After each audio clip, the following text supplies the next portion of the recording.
নমস্কার বন্ধুরা, সকলকে আমার চ্যানেলে স্বাগত। ডিএ মামলা নিয়ে সুপ্রিম কোর্ট থেকে মাত্র দুদিন আগে একটি অভূতপূর্ব নির্দেশ দান হয়েছে এবং সেই নির্দেশে বলা হয়েছে রাজ্যের সমস্ত ধরনের সরকারি কর্মচারীর পাশাপাশি সমস্ত ধরনের পেনশনার এবং ফ্যামিলি পেনশনারদের 6 সপ্তাহের মধ্যে ডিআরএস অ্যালাউন্সের অর্থাৎ পঞ্চম বেতন কমিশনের আন্ডারে ডিএ যে অ্যালাউন্স ছিল তার 25% ডিএ এরিয়ার হিসাবে তাদেরকে পেমেন্ট করতে হবে। কিন্তু এই মুহূর্তে রাজ্যের ফাইন্যান্সিয়াল বার্ডেনের উপর ভিত্তি করে ডিএ প্রদান নিয়ে একটি অত্যন্ত গুরুত্বপূর্ণ আপডেট বা নির্দেশ বেরিয়ে এসেছে। কি সেই আপডেটে কি বলা হয়েছে এবং কিভাবে ডিআরএস অ্যালাউন্স পেমেন্ট হতে পারে, সকল কিছু আজকের ভিডিওতে বিস্তারিতভাবে আলোচনা করব। ভিডিওটি সকল সরকারি কর্মচারীর পাশাপাশি সমস্ত ধরনের পেনশনারদের জন্য ডিএ এরিয়া সংক্রান্ত অত্যন্ত গুরুত্বপূর্ণ, তাই প্রথম থেকে শেষ পর্যন্ত অবশ্যই ধৈর্য সহকারে দেখবেন এবং ভালো লেগে থাকলে অবশ্যই একটি লাইক করবেন এবং সকলের সঙ্গে শেয়ার করবেন। আর সেই সাথে চ্যানেলে যদি প্রথমবার হয়ে থাকেন এই রকমের ইনফরমেটিভ ভিডিও আরো দেখার জন্য যারা এখনো পর্যন্ত চ্যানেলটিকে সাবস্ক্রাইব করেননি তারা অবশ্যই চ্যানেলটিকে সাবস্ক্রাইব করে নিতে ভুলবেন না। তাহলে চলুন আমরা বিস্তারিত দেখে নিই। দেখুন, প্রথমত আমরা সুপ্রিম কোর্টের জাজমেন্টে কি বলা হয়েছে সেটির ব্যাপারে জানবো, অর্থাৎ জাজমেন্টে কারা ডিএ পাচ্ছে, কতটা হারে পাচ্ছে, কিভাবে পাচ্ছে সেই ব্যাপারে বিস্তারিত জানবো এবং তারপরে এই ডিএ প্রদান নিয়ে যে নির্দেশটি এসেছে সেটির ব্যাপারে আমরা জানবো। এখানে দেখুন স্পষ্ট, এখানে যে জাজমেন্ট অর্ডারটা আছে সেটা শেষের দিকে দু লাইনটা দেখুন, we are of the considered view that the petitioner state should release at least 25% of the amount due and payable to all the employees in terms of the impugned judgment dated 20/5/2022 passed by the High Court at Calcutta in WPSC number titled The State of West Bengal and Organization versus Confederation of State Government Employees West Bengal and Organization। অর্থাৎ এখানে দেখুন স্পষ্ট বলা হয়েছে যে স্টেটকে যে নির্দেশটা দেওয়া হয়েছে, স্টেট অন্তত পক্ষে 25% ডিআরএস অ্যালাউন্স ইমিডিয়েট রিলিজ করুক। কাদের জন্য? টু অল দ্য এমপ্লয়িজ, অর্থাৎ প্রত্যেকটি এমপ্লয়ীদের জন্য এবং প্রত্যেকটি যারা যারা এমপ্লয়ি থেকে যারা অবসর নিয়েছে প্রত্যেকের জন্য। এবং কোন ভিত্তিতে? ভিত্তিটা হলো 20/5/2022 যে অর্ডারটি হাইকোর্ট, কলকাতা হাইকোর্ট যে অর্ডারটি দিয়েছিল সেই অর্ডার অনুযায়ী অন্ততপক্ষে 25% ডিআরএস অ্যালাউন্স এখানে পে করতে বলেছে।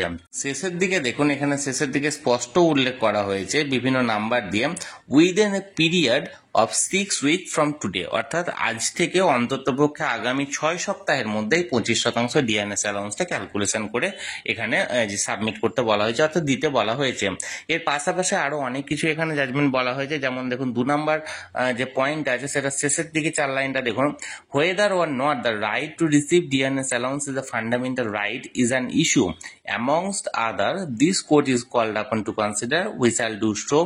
However, pending such consideration we stand negated both by the tribunal and the high court। অর্থাৎ ডিএটা মৌলিক অধিকারের মধ্যে পড়ছে কি পড়ছে না সেটা এই মুহূর্তে এখন বিচারাধীন অবস্থায় রয়েছে এবং বিবেচ্য বিষয়, এটা নিয়ে পরবর্তী পর্যায়ে আলোচনা হবে। কিন্তু বর্তমানে অন্ততপক্ষে 6 সপ্তাহের মধ্যে এই 25% ডিএনএস অ্যালাউন্সটা পে করতে বলা হয়েছে। এবার শেষের দিকে এখানে দেখুন 4 নম্বর point, the parties are permitted to place on record their written submission on all the issue within 4 weeks, অর্থাৎ সমস্ত ধরনের রিটেন সাবমিশনগুলো 4 সপ্তাহের মধ্যে এখানে জমা করতে বলা হয়েছে। এবার ডিএ প্রদান নিয়ে কোন নির্দেশটি এসেছে সেটির ব্যাপারে বিস্তারিত জানবো।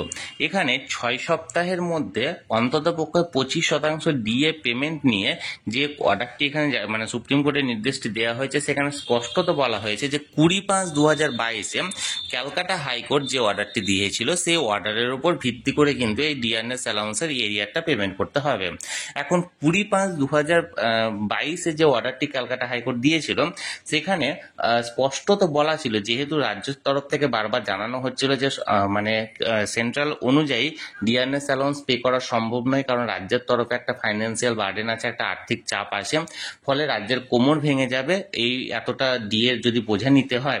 এবং সেই সময় হাইকোর্টের তরফ থেকে বলা হয়েছিল যে সমস্ত সরকারি কর্মচারীরা আছেন যদি রাজ্যের তরফ থেকে ডিএটা পেমেন্ট করতে তাদের সমস্যা হয় তাহলে সেক্ষেত্রে তাদের ডিএর যে অ্যামাউন্টটা হচ্ছে বা যে টাকাটা হচ্ছে সেটা তাদের জিপিএফ অর্থাৎ জেনারেল প্রভিডেন্ট ফান্ড যেটা কাটা হয় সেই অ্যাকাউন্টে কিন্তু তাদেরকে পেমেন্ট করার কথা এখানে বলা হয়েছিল।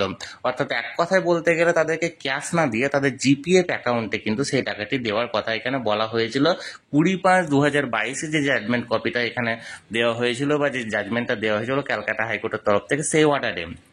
এখন মানে ব্যাপার হলো যে এই যে জাজমেন্টটা দেওয়া হয়েছে সুপ্রিম কোর্টের তরফ থেকে, এখানে কিন্তু ওই ডেটটাকে এখানে উল্লেখ করা হয়েছে যে 20/5/2022 ক্যালকাটা হাইকোর্টের যে অর্ডারটি আছে সেই অর্ডারের উপর ভিত্তি করে এই এরিয়ারটি দেওয়া মানে দিতে হবে। ফলে এটা কিন্তু মানে রাজ্যের তরফ থেকে বিবেচনা হতেই পারে, যেহেতু ওই অর্ডারের উপর ভিত্তি করে এখানে বলা হয়েছে যে সমস্ত সরকারি কর্মচারীরা এই মুহূর্তে চাকরি করছেন তাদের যে ডিএ এরিয়া, সেই ডিএ এরিয়াটি তারা ক্যাশ না পেয়ে তারা জিপিএফ অ্যাকাউন্টে অর্থাৎ জিপিএফ এর ব্যালেন্স হিসাবে তারা পেতে পারেন। কারণ এইরকম একটি বিবেচনা হতে পারে, কারণ যেহেতু এটি পুরনো ক্যালকাটা হাইকোর্টের যে অর্ডার, সেই অর্ডারের উপর ভিত্তি করে এই ডিএ এরিয়াটি পেমেন্ট করার কথা বলা হয়েছে সেই ব্যাপারে। এখন সবটাই এখনো পর্যন্ত কোনো ক্লিয়ারেন্স আসেনি, যে কোনো নির্দেশ না আসা পর্যন্ত কোনো কিছু বলা ঠিক হবে না। কিন্তু এই মুহূর্তে যেটুকু হতে পারে সেই হতে পারার উপর ভিত্তি করে এই কথাটি বলা হচ্ছে। আমি সবসময় চোখ রেখেছি, যে কোনো আপডেট পাওয়া মাত্রই তৎক্ষণাৎ সেটা আপনাদেরকে ভিডিওর মাধ্যমে জানিয়ে দেওয়া হবে। তাই যারা যারা এখনো পর্যন্ত চ্যানেলটির সঙ্গে যুক্ত নেই অবশ্যই চ্যানেলটিকে সাবস্ক্রাইব করে চ্যানেলটির সঙ্গে যুক্ত হয়ে যান। আর এই ভিডিওটি ভালো লেগে থাকলে অবশ্যই একটি লাইক করুন এবং সকলের সঙ্গে শেয়ার করুন, আর অবশ্যই চ্যানেলটিকে সাবস্ক্রাইব করে রাখুন।